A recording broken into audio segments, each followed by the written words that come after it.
The Trump administration on Friday officially told the United Nations that the U.S. intends to pull out of the 2015 Paris Climate Pact. But the State Department's announcement doesn't formally start the process of the U.S. getting out of the voluntary agreement. That's still to come. Still, the department described its communication as a strong message to the world, following President Donald Trump's decision in June to leave the accord.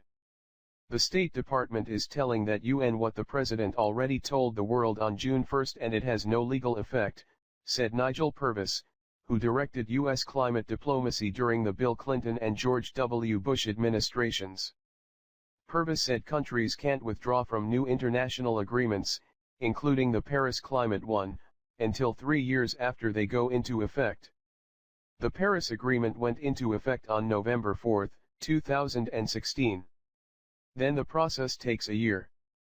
The State Department cited the same timeline, saying it can officially start withdrawing as soon as November 2019.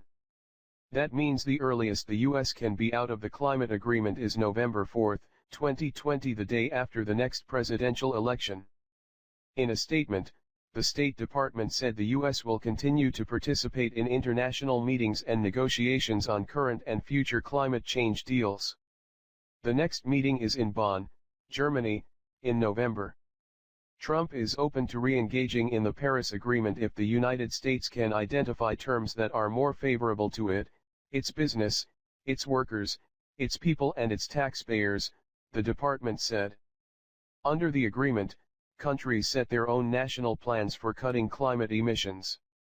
That means Trump can come up with different targets for the United States than those set by President Barack Obama.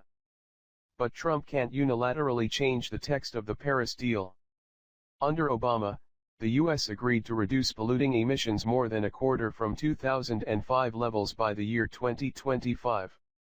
There is no climate court. All that's required in the agreement is a plan and reporting on progress toward reaching self-set goals.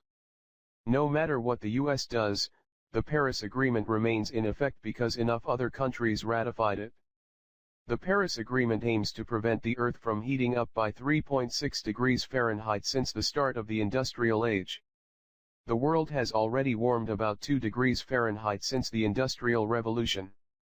The majority of scientists say the burning of coal, oil, and gas is causing the Earth's climate to change because of heat-trapping gases.